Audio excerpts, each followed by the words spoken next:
Friends welcome back. बच्चों, ABD accountancy solution की series में हम लोग कर रहे हैं चैप्टर नंबर 2 और आज हम लोग करेंगे question number 32A and 32B। So let's begin with me. तो बच्चों, we have question number 32A। X, Y and Z are partners in a firm sharing profit in the ratio of 3:2:1. Their balance sheet for the year ended on 31st March 2022 was। So बच्चों, balance sheet में we have given creditors, profit loss account, capital of X Y and Z. Asset side में current assets, plants, furniture और ये है deferred revenue expenditure. Now the partners agreed to share future profit equally with effect from 1st April 2022। They further agreed that current assets to be valued at 10% more, depreciate plant and furniture by 10%, rent outstanding is 1,500, goodwill of the firm is to be valued at ₹30,000. Partners decided not to alter the value of assets, liabilities and profits. They also decided not to show goodwill in the books, pass a single entry to give effect of the above changes. So students, यहां पर हमारे पास case है कि जहां पर assets of liabilities का revaluation तो हो रहा है, बट इस रीवैल्यूएशन के इफेक्ट को नए अकाउंट्स में यानी कि नई बैलेंस शीट पे चेंज नहीं करेंगे। और ऐसे केसेस में हम लोग रीवैल्यूएशन अकाउंट बनाते हैं, बट रीवैल्यूएशन के प्रॉफिट और लॉस को पार्टनर्स के बीच में ओल्ड रेशियो में डिस्ट्रीब्यूट नहीं करते हैं, राइट। रदर देन हम लोग कैलकुलेट करेंगे कि इस पूरी प्रोसेस में फर्म को कितना प्रॉफिट और कितना लॉस हो रहा है, देन उसके लिए एक सिंगल एंट्री पास करेंगे with gaining and sacrificing ratio, right. तो इसलिए सबसे पहले हम लोग कैलकुलेट करते हैं change in ratio, right. So we have three partners, X is to Y is to Z, and we have old ratio is 3:2:1. So old share will be 3/6, 2/6 and 1/6, right? Now new ratio we have given that profit is to be shared equally, so 1:1 is to 1. So बच्चों, new share होगा 1/3, 1/3 and 1/3. Got it? Now change in ratio, और change in ratio का formula होता है old ratio minus new ratio. So इसमें सबसे पहले for x, तो एक्स का ओल्ड शेयर है 3/6, न्यू शेयर है 1/3, so LCM will be 6 and 3 minus 2, so 1/6। और क्योंकि आंसर पॉजिटिव है, इट मींस ओल्ड ज्यादा है, तो पार्टनर ने किया है sacrifice. Now for y, y का ओल्ड शेयर है 2/6 माइनस न्यू शेयर है 1/3, so LCM will be 6, 2 minus 2 यानी कि 0।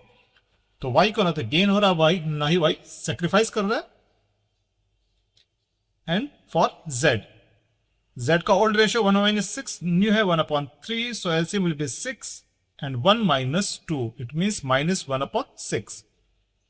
तो बच्चों रिजल्ट नेगेटिव है, तो इसका मतलब न्यू रेशियो इसका ज्यादा है। न्यू रेशियो अगर ज्यादा है तो इसको हो रहा है गेन, राइट।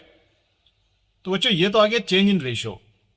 अब एसेट्स और लायबिलिटीज की रिवैल्यूएशन के लिए we will prepare simple revaluation account.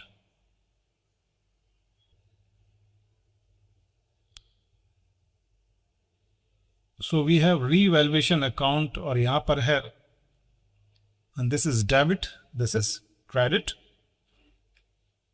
तो now students, सबसे पहली एडजस्टमेंट है the current assets are to be valued at 10% more. तो बच्चों हम यहीं पर इसकी करंट एसेट्स में एप्रिसिएशन को कैलकुलेट कर लेते हैं। So current assets we have 45,000, तो 45,000 का 10% होगा 0,004,500, राइट। और साथ ही यहां पर प्लांट और फर्नीचर का भी डेप्रिसिएशन कैलकुलेट कर लेते हैं। सो प्लांट प्लांट है वी हैव फॉर रुपीज 90,000 और इसका डेप्रिसिएशन हो रहा है 10%. So this is 90,000, right. और नेक्स्ट वी हैव फर्नीचर. तो स्टूडेंट्स फर्नीचर वी हैव 35,000 और इसका 10% हुआ 3,500. तो बच्चों ये है appreciation and these two are depreciation. So remember students, अगर एसेट्स में एप्रिसिएशन हो रहा है यानी कि फर्म को होगा फायदा, और अगर फर्म को किसी भी तरह का गेन है तो वो रिवैल्यूएशन अकाउंट पे आता है क्रेडिट साइड में. और यहां पर एसेट्स डेप्रिशिएट हो रही है तो एसेट्स के डेप्रिसिएशन से फर्म को होता है लॉस, तो ये आएगा डेबिट साइड में, राइट. तो so first of all by current assets, और इसमें हमें गेन था 4,500 का, राइट. नाउ टू प्लांट, और प्लांट पे डेप्रिसिएशन लोगों ने कैलकुलेट किया था 9,000. टू फर्नीचर में डेप्रिसिएशन था 3,500 का. And now we have rent outstanding. तो रेंट आउटस्टैंडिंग हमारी होती है लाइबिलिटी, और यहां पर लाइबिलिटी इंक्रीज हो रही है. अगर लाइबिलिटी इंक्रीज होती है तो फर्म को होगा loss. So to outstanding rent and this is 1,500. सो यहां पर कैलकुलेट कर लेते हैं रीवैल्यूएशन की प्रोसेस में होने वाले प्रॉफिट और लॉस को. सो this comes 14,000 and this is 4,500. It means ये आएगा loss on revaluation. और बच्चों क्योंकि हम लोगों ने एसेट्स और लायबिलिटीज की वैल्यू को नई बैलेंस शीट में चेंज नहीं करना है तो इसको कैपिटल अकाउंट में ट्रांसफर नहीं करते हैं, राइट. तो इसको हम सिंपली लिखेंगे लॉस और revaluation. So this comes 9,500, right. तो बच्चों अब हम लोग कैलकुलेट करते हैं कि इस पूरी प्रोसेस में फर्म को कितना लॉस हो रहा है या कितना प्रॉफिट हो रहा है. So now we will calculate net gain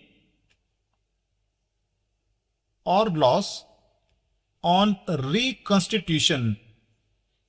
बच्चों हम लोग पढ़ चुके हैं कि रिकॉन्स्टिट्यूशन बोला जाता है कि अगर फर्म में प्रॉफिट शेयरिंग रेशियो चेंज हो रहा है तो उस पूरी प्रोसेस को कहा जाता है reconstitution, right. So, first of all we have profit and loss account का क्रेडिट बैलेंस हमारे पास है एंड इट इज 25,000, राइट. सो ये हो गया 25,000. Now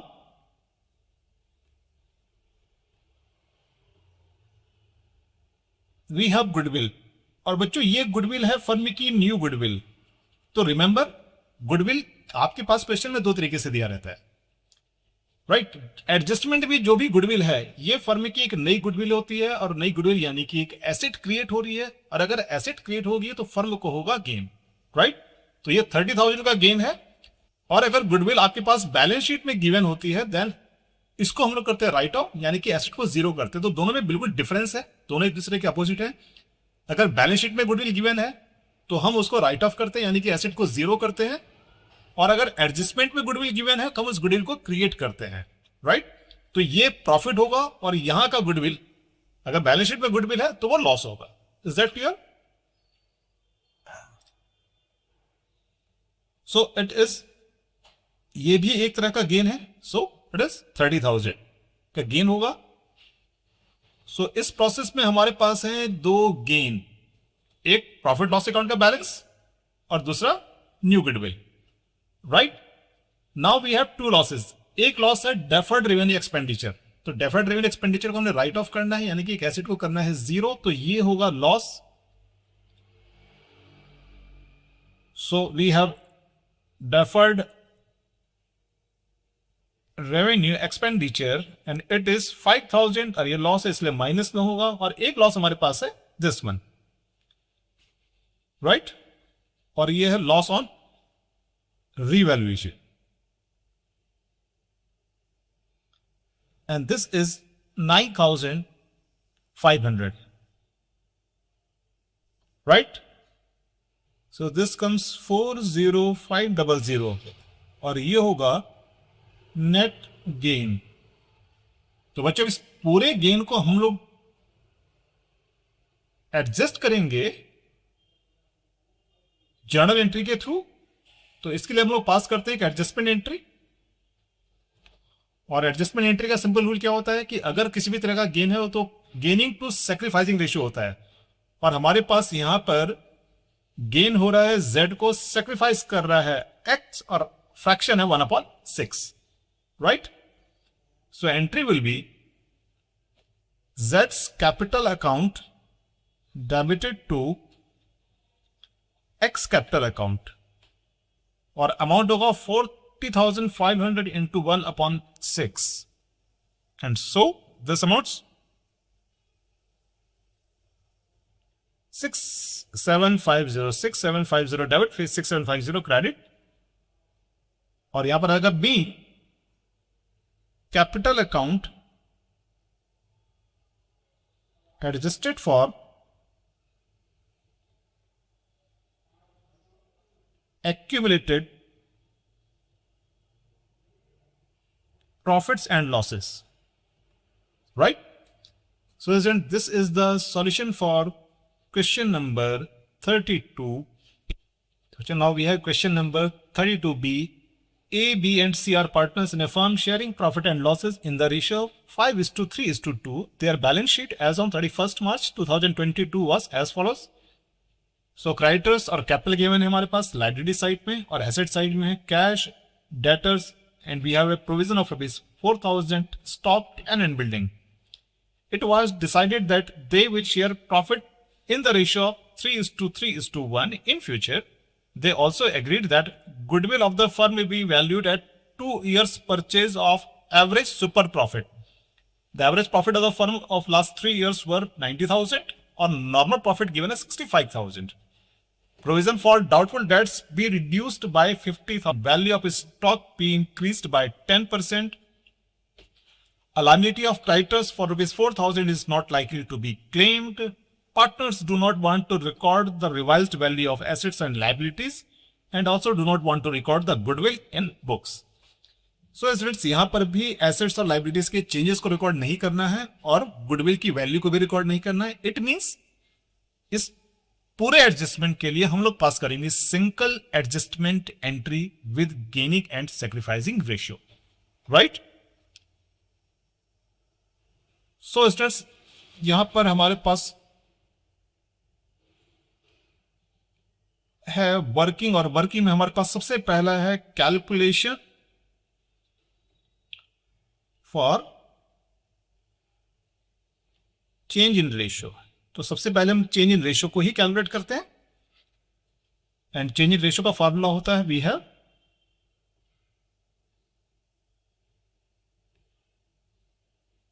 old ratio minus new ratio.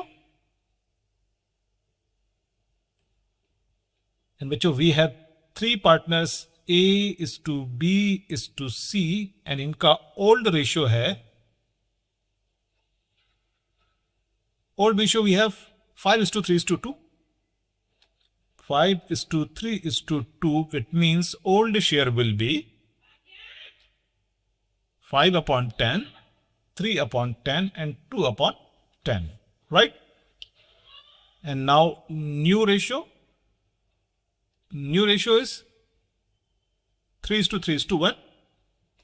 3:3:1. So new share will be 3/7, 3/7, and 1/7. Now change in ratio. तो बच्चों, हम लोग कैलकुलेट करते हैं change in ratio. Now for a, तो ए का ओल्ड शेयर था 5/10, और न्यू शेयर है 3/7. So LCM will be 70 and 35 minus 30. So this comes 5/70, और क्योंकि ये पॉजिटिव है तो ए कर रहा है sacrifice. Now for B, B का ओल्ड रेशियो है 3/10, न्यू रेशियो है 3/7. So again LCM will be 70, 21 minus 30. So it comes -9/70. और क्योंकि रिजल्ट नेगेटिव है तो यहां पर हो रहा है gain. And now finally for C का ओल्ड रेशियो है 2/10 minus 1/7. एंड 70 LCM होगा, सो 14 minus 10 and so it is 4/70. और ये कर रहा है सेक्रीफाइस. सो स्टूडेंट्स राइज में 5 + 4 9 होता है, गेन -9 है. इट मीन्स हमारा रेशियो करेक्ट है क्योंकि gaining is equal to sacrifice होना जरूरी है, राइट? तो बच्चों अब हम लोग कैलकुलेट करते हैं गुडविल की वैल्यू, क्योंकि गुडविल की वैल्यू क्वेश्चन में डायरेक्टली गिवन नहीं है. तो यहां पर होगा कैलकुलेशन फॉर गुडविल. और बच्चों हमारे पास यहां पर है क्वेश्चन में सुपर प्रॉफिट मेथड, तो वैल्यू ऑफ गुडविल होगा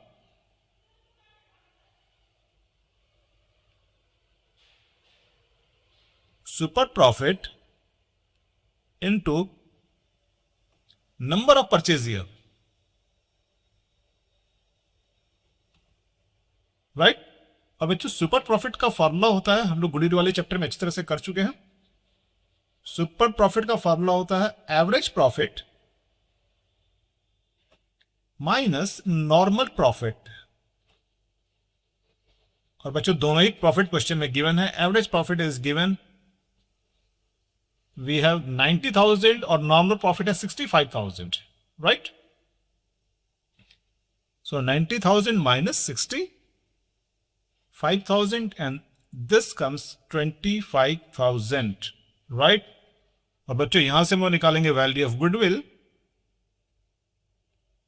सो वैल्यू ऑफ गुडविल, क्योंकि परचेज ईयर है 2, तो 25,000 इंटू 2 एंड दिस कम्स 50,000. तो बच्चों गुडविल की वैल्यू भी हमारे पास है. Now in third calculation we have profit और लॉस ऑन रिवैल्यूएशन, राइट? तो इसके लिए हम लोग बनाएंगे एक रिवैल्यूएशन अकाउंट. तो बच्चों वैसे आप प्रॉफिट और लॉस का रिवैल्यूएशन अकाउंट बनाने के लिए नहीं कहा हो तो आप डायरेक्ट कैलकुलेशन भी कर सकते हैं, but this is the easiest method कि आप अकाउंट बनाकर ही रिवैल्यूएशन कैलकुलेट करो. मिस्टेक्स होने के चांसेस कम से कम होंगे, right? So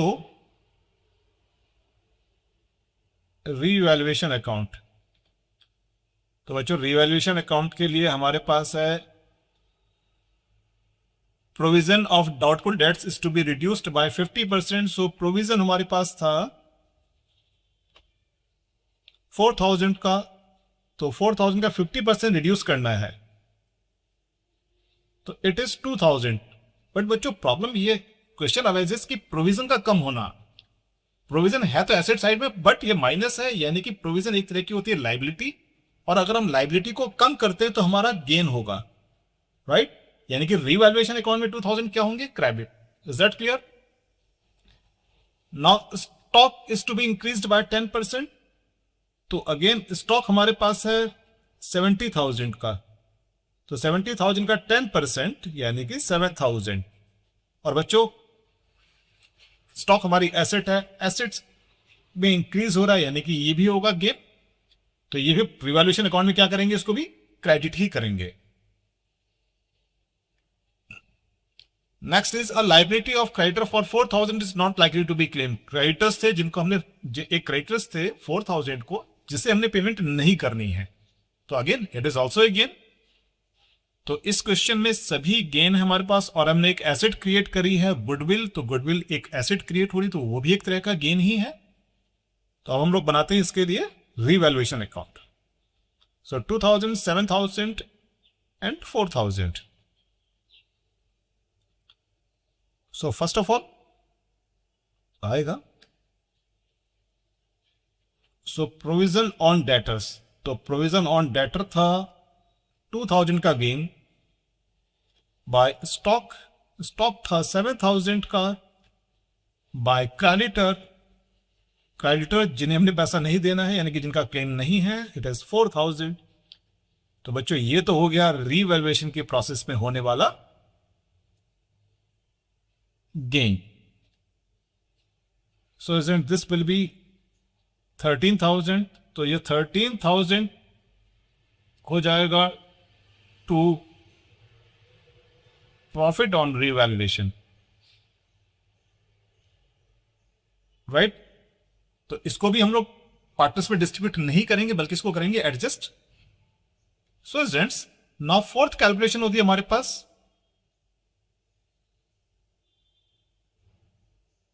calculation for net profit और लॉस इन रिकॉन्स्टिट्यूशन, यानी कि रिकॉन्स्टिट्यूशन की प्रोसेस में जो भी प्रॉफिट लॉस है। So we have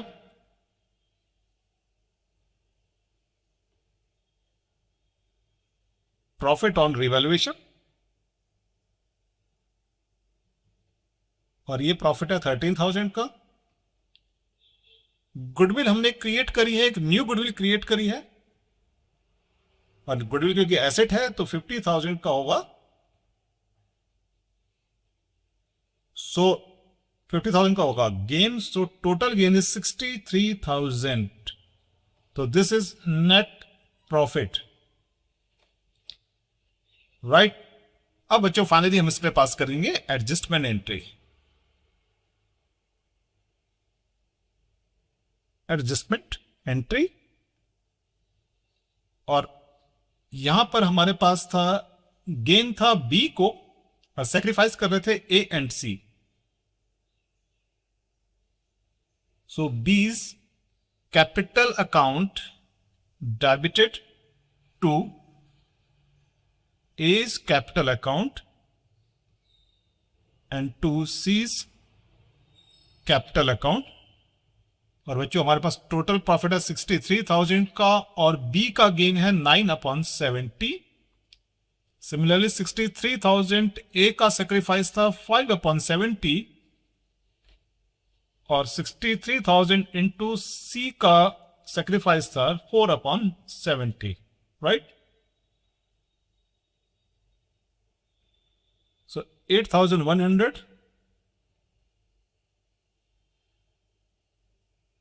and 4,500. So it comes 3,600. बच्चों नरेशन होगी being capital account adjusted for accumulated profit and losses, right? So this is the solution for question number 32B.